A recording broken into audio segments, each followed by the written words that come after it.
Hello दोस्तों, आज के इस वीडियो में हम व्यतिकरण फ्रिंज की चौड़ाई का व्यंजक निकालना सीखेंगे जो हमारे क्लास 12th में 5 नंबर में पूछे जाते हैं।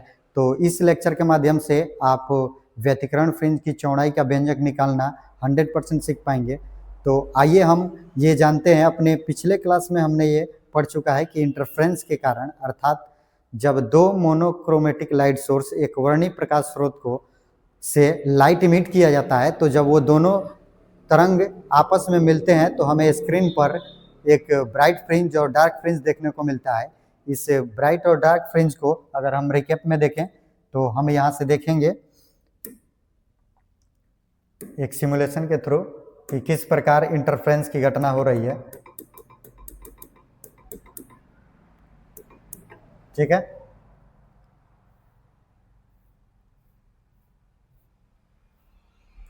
वेव इंटरफ्रेंस, जिससे हम आसानी से ये समझ पाएंगे कि आखिर ये जो हम फ्रिंज विड्थ की चौड़ाई का व्यंजक निकालने जा रहे हैं ये कौन सा इवेंट हमें दिखा रहा है। तो यहाँ से हम देखेंगे, ये हमारे पास दो लाइट सोर्स है। ठीक है, ये हमारा स्लिट है, ये हमारा फर्स्ट स्लिट और ये हमारा सेकंड स्लिट, और इसे हम मोनोक्रोमेटिक लाइट सोर्स बनाएंगे। मोनोक्रोमेटिक लाइट सोर्स कहने का मतलब यहाँ से किसी पर्टिकुलर फ्रीक्वेंसी को देंगे, और इस पर्टिकुलर फ्रीक्वेंसी से जैसे ही यहाँ से हम एक यहाँ पर स्क्रीन ले रहे हैं, और जैसे ही यहाँ से हम दोनों सोर्स से अगर मोनोक्रोमेटिक लाइट सोर्स को इमिट कर रहे हैं, तो मोनोक्रोमेटिक लाइट सोर्स इमिट होने के कारण यहाँ पर ये जो हमें स्क्रीन देख रहे हैं, इस स्क्रीन पर हमें एक ब्राइट और एक डार्क पट्टी नजर आ रही है। इस ब्राइट और डार्क पट्टी को ही हम फ्रिंज के नाम से जानते हैं, और ये जो इसकी चौड़ाई होती है, यहाँ से अगर आप इस एनिमेशन में देखें तो ये जो हमें ब्राइट फ्रिंज दिख रहा है इसकी एक पर्टिकुलर चौड़ाई होगी, और ये जो हमें डार्क फ्रिंज दिख रहा है इसकी अपनी एक चौड़ाई होगी। तो हम अपने इक्वेशन में यही डिराइव करेंगे कि ये जो हमारा फ्रिंज है आखिर इसकी चौड़ाई कितनी होगी। इसके लिए हम व्यंजक डिराइव करेंगे। यहाँ से किसी भी अगर वेवलेंथ को आप लेंगे तो हमें यहाँ पर वैसा ही स्थिति दिखाई देगा। यहाँ पर ये जो हमारा स्लिट होगा जिसे हम S1 S2 कहेंगे, इसके बीच भी एक पर्टिकुलर डिस्टेंस होगा। यहाँ से आप देखेंगे कि अगर हम इन स्लिटों के बीच की दूरी को अगर चेंज करते हैं, जैसे इन स्लिटों को हम अगर काफ़ी नज़दीक लाएं, तो नज़दीक लाने से हमें क्या मिल रहा है, ये जो स्क्रीन हमें दिख रहा है इस स्क्रीन पर फ्रिंज विड्थ में क्या फ़र्क पड़ रहा है। तो यहाँ से आप देख रहे होंगे कि इन दोनों स्लिटों को जितना हम नज़दीक कर रहे हैं, यहाँ पर जो हमारा ब्राइट फ्रिंज है इसकी चौड़ाई बढ़ चुकी है। अगर हम यहाँ से इसे और थोड़ी दूरी बढ़ाएं तब हमें देखने को क्या मिल रहा है। तो यहाँ से आप देखेंगे कि जो हमारे स्क्रीन पर फ्रिंज मिल रहा है इस फ्रिंज की चौड़ाई में परिवर्तन आ गया। यहाँ से हम देखेंगे कि ये जो ब्राइट फ्रिंज मिल रहा है इसकी चौड़ाई कम हो गई, और ये जो हमारा डार्क फ्रिंज है इसकी चौड़ाई भी एक पर्टिकुलर रेंज में हमें देखने को मिल रही है। तो आइए हम अपने इक्वेशन से ये डिराइव करेंगे कि ये जो फ्रिंज विड्थ है इसकी चौड़ाई कैसे निकाला जाता है। दो लाइट सोर्स यहाँ पर लेंगे, लाइट सोर्स, एक हमारा लाइट सोर्स ये रहा, एक हमारा लाइट सोर्स यहाँ पर हम कंसीडर कर लेंगे। इसको मान लेंगे S1, इसको मान लेंगे S2, और यहाँ पर हम एक स्क्रीन बनाएंगे। ये हमारा स्क्रीन होगा, यहाँ से S1 से हम लाइट को इमिट करेंगे।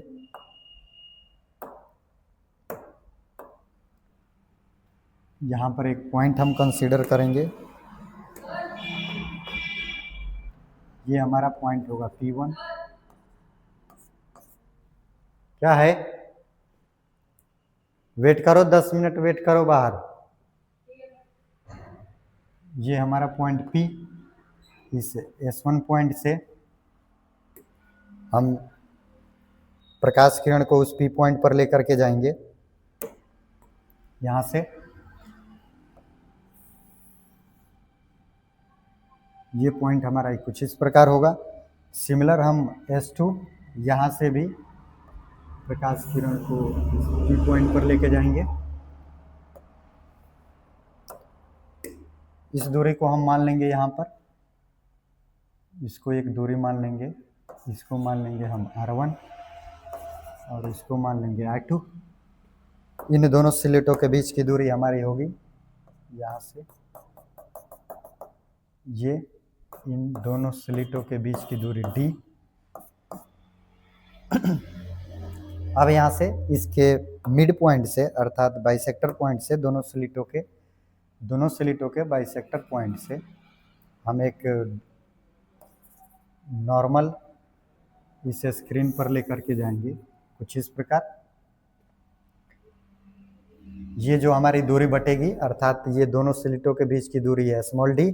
जब इसके बाइसेक्टर पॉइंट से हम एक लेकर के रेखा इस स्क्रीन पर ले गए तो इसके बीच की दूरी क्या हो जाएगी, तो ये दूरी हमारी हो जाएगी, ये दूरी हो जाएगी d/2 और ये दूरी भी हो जाएगी d/2। अगेन हम इस प्रकाश किरण के पथ को दिखा देंगे, ये किरण कुछ ऐसे जाएगी। अब यहाँ से इस दूरी को, इस सेंटर पॉइंट को मान लेंगे वो, और ये यहाँ से यहाँ तक की दूरी हमारी हो जाएगी y। ठीक है, ये जो हमारी दूरी y है। अब यहाँ से हमें निकालना है पाथ डिफरेंस। पाथ डिफरेंस निकालने के लिए हम क्या करेंगे, ये जो हमारा S1P है और S2P है, S2P में से हम S1P को घटाएंगे। इसे निकालने के लिए तो सबसे पहले हमें S1P दूरी चाहिए और S2P दूरी चाहिए। तो S2P दूरी निकालने के लिए एक और हम यहाँ पर रचना करेंगे, यहाँ से रचना करेंगे हम, बिल्कुल यहाँ से एक सीधी रेखा अगेन हम यहाँ पर ले जाएंगे और पुनः जो O से P की दूरी है सेम डिस्टेंस हम O से एक और यहाँ पर दूरी ले करके आएंगे। जैसे इसे हम मान लेंगे ये दूरी, यहाँ से सेम डिस्टेंस का एक दूरी यहाँ पर लेटेस्ट से जो हम मान लेते हैं ये दूरी हो, हमें वैसा दूरी कंसीडर करना है जो लगभग एक दूसरे के इक्विवेलेंट हो। तो जब हम मान लेते हैं कि O से P की दूरी जो होगी सेम यहाँ पर ये दूरी एक यहाँ से हम मान लेंगे। ठीक है, अब यहाँ से हम देखेंगे कि हमारा पाथ डिफरेंस क्या होगा। तो पाथ डिफरेंस निकालने के लिए हम S2P में से घटा देंगे क्या, S1P। ठीक है, तो इसके लिए सबसे पहले हम निकालते हैं S2P का वैल्यू। तो फ्रॉम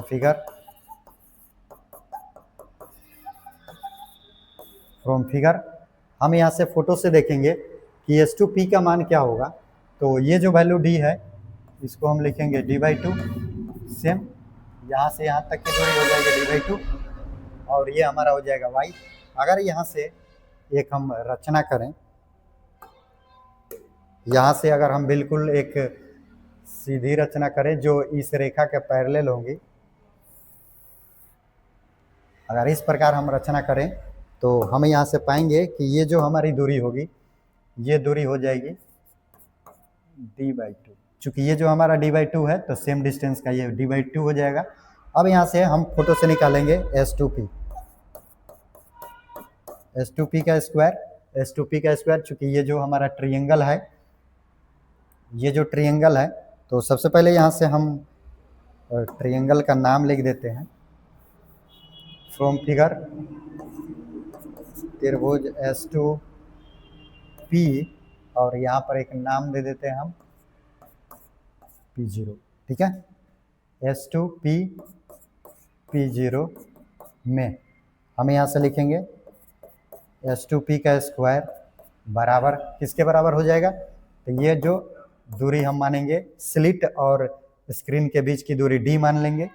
तो यहाँ से हम लिखेंगे इस समकोण त्रिभुज में हम देखेंगे कि कर्ण का स्क्वायर बराबर लंब का स्क्वायर प्लस आधार का स्क्वायर। तो यहाँ से ये जो दूरी हो जाएगी हमारी d² प्लस ये दूरी हमारा क्या हो जाएगा, यहाँ से यहाँ है y और यहाँ से ये डिस्टेंस हो जाएगा d/2। तो ये हमारा हो जाएगा y प्लस d/2 का होल स्क्वायर।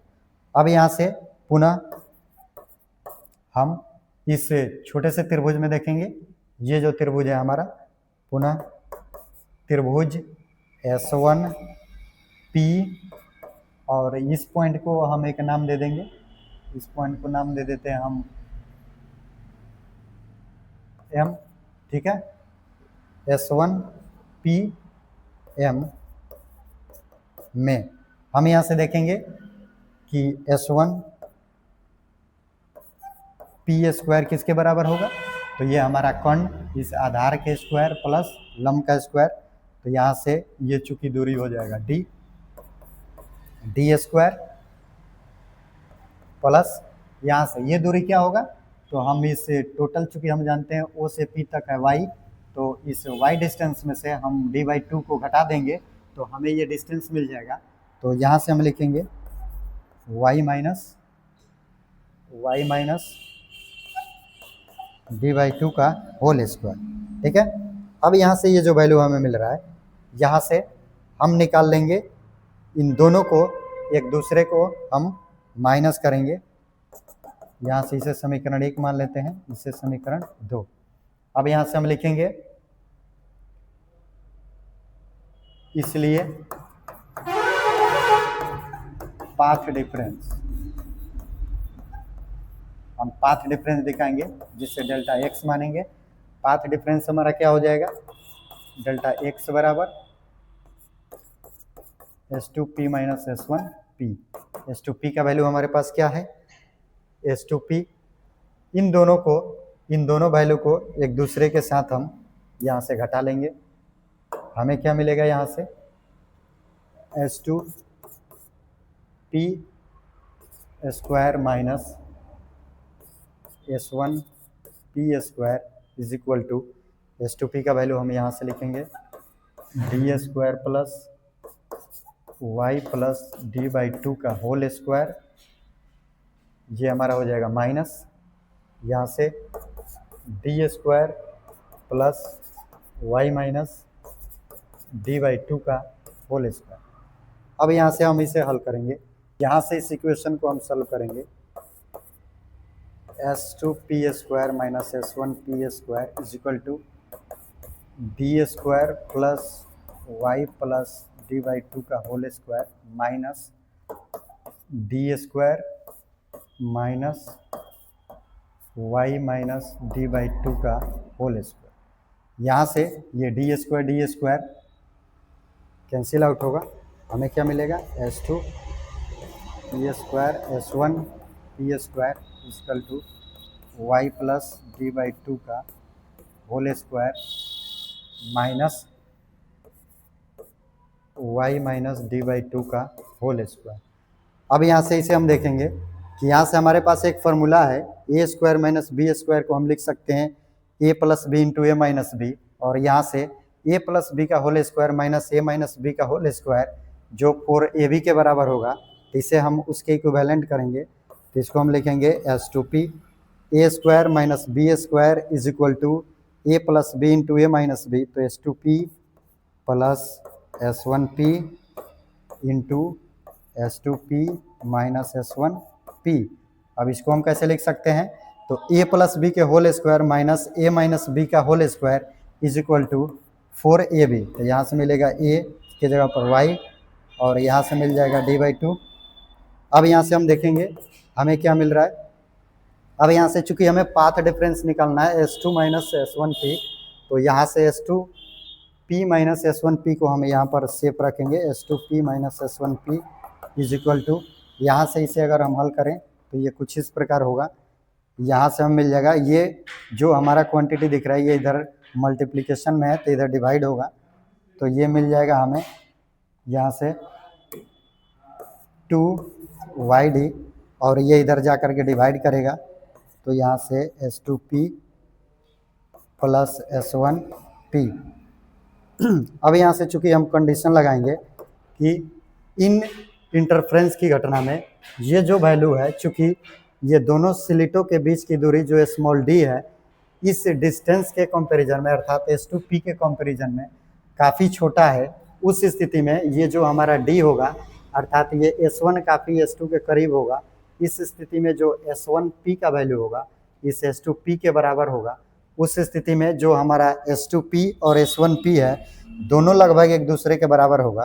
तो यहाँ से कंडीशन हम दिखाएंगे कि चूंकि d का वैल्यू ग्रेटर लेस देन यहाँ से हो जाएगा S2P, और ये S2P लगभग किसके बराबर होगा, S1P के।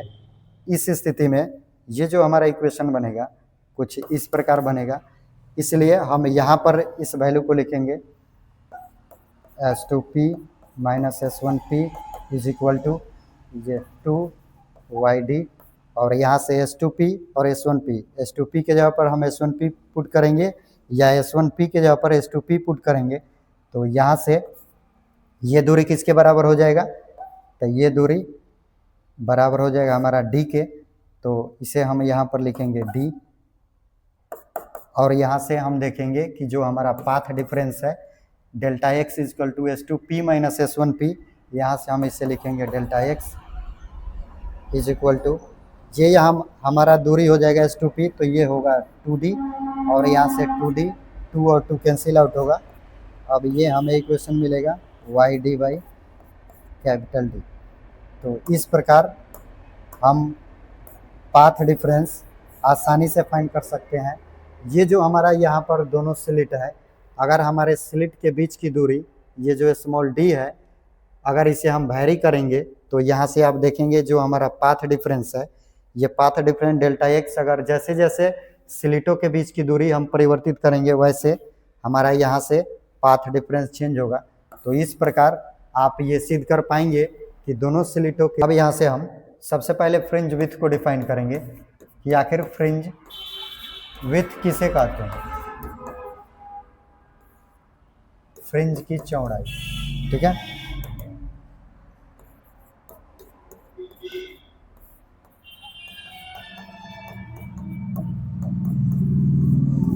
फ्रिंज की चौड़ाई, तो परिभाषा हमारा क्या कहता है कि दो लगातार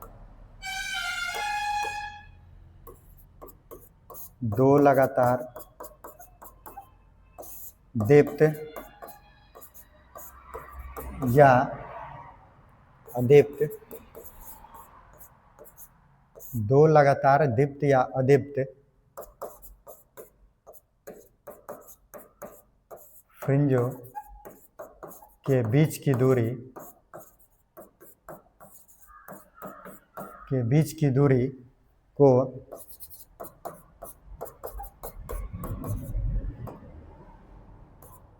फ्रिंज की चौड़ाई कहा जाता है। इस प्रकार जो हमारा प्रीवियस इक्वेशन,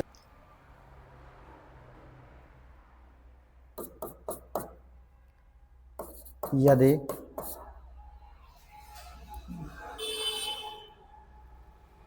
यहाँ से हम मानेंगे यदि पर्दे पर n-वे तथा n-1 फ्रिंज की चौड़ाई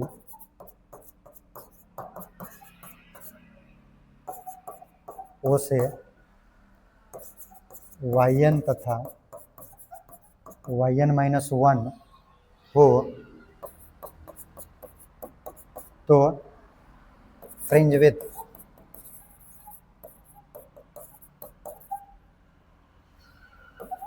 को हम यहाँ से बीटा कंसीडर करेंगे, yn-1,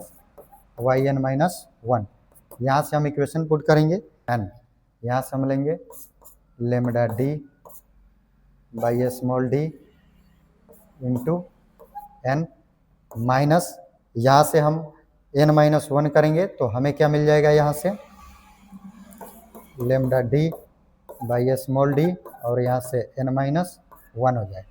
अगर इसे हम हल करें तो हमें यहाँ से क्या मिलेगा, lambda d n by small d minus lambda d n by small d।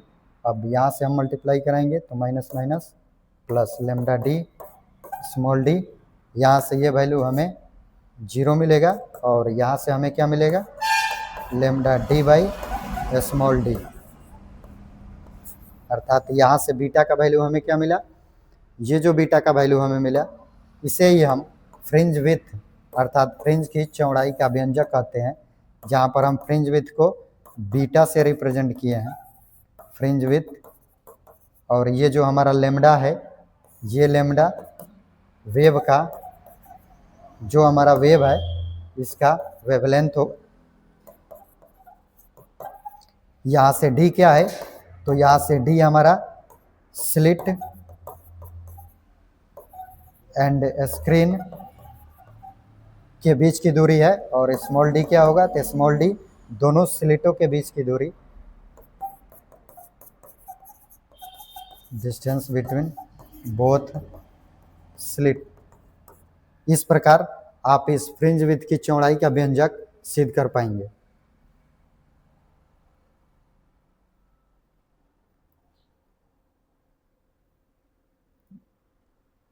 Minute चला।